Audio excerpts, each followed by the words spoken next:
business choice is stability. Sure. Even if the bad thing provides stability, that is still preferred. You can invest in that. What business fear the most? Now, forget all the stories about revolution and whatever. I'll talk about that. What business fears the most is unrest, social chaos. So the biggest fear is what happened in the 2000 and what, the July unrest. The riots. That's the biggest fear of business. Yeah. And I think that's a real fear, especially raising the Nyaope generation we are raising. We are raising a growing generation of people with nothing to lose.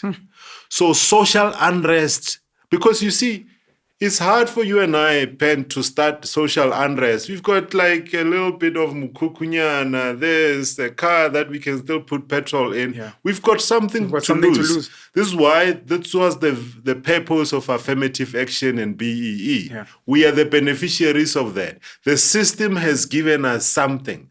And we are starting to talk, like, I've got nothing against the lady, the citizen consent. Now, she had a conversation with Mike, and they were saying, we are changing. Like, they say once the slave lives in the house, they start to talk about the house as our house. With the master. I'm like, I almost fell off my chair. I'm like, we? Like, what do you mean? Yeah, like, what do you mean? What do you mean we? Like, we are like we? What do you mean, right? So when the master is sick, then the house niggas say, we are sick today. Sorry, guys.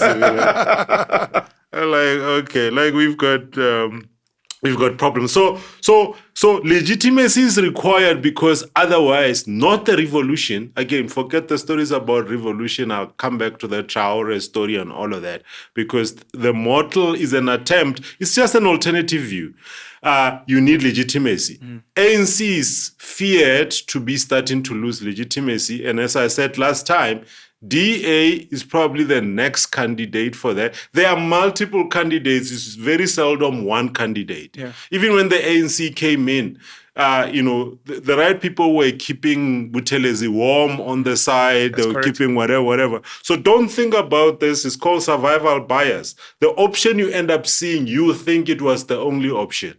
So I think there's a DA option. There's a bit of like a Motsepe option and all of that. And maybe these things converge. At the same time, the funders have put in money in the likes of Action SA and Rise Mzansi, whatever. Those are all different irons in the fire. Yes. By the same people. That's why I say, forget what the ideology and simulated fights that happen between these parties. You've got some view into how they are funded. You should rely on that more than anything they say. Yeah.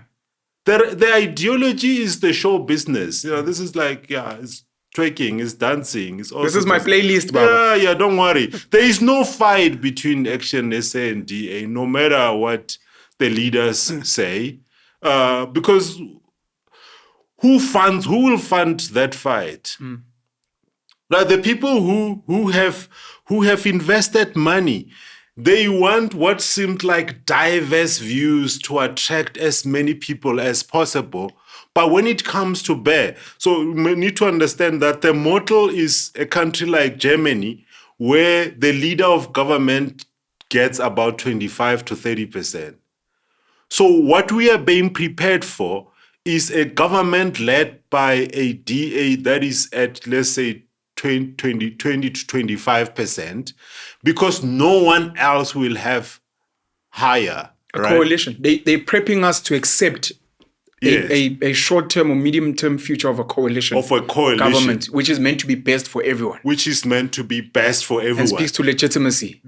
Guys, we all voted. You guys wanted this. Absolutely. Okay. It is not possible that, Mashaba was part of a moonshot pack and then suddenly, DA is the number one enemy. Like, we're being insulted, right?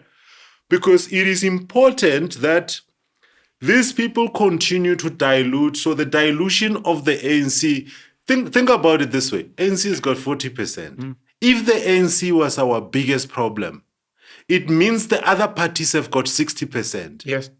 Why do we not have the government? Because it means the 60% can form government. Correct. Why do we not have the government of the 60%?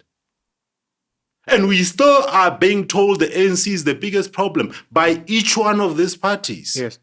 So if together they can get rid of the biggest problem, why do we have the government formed by the ANC at 40%?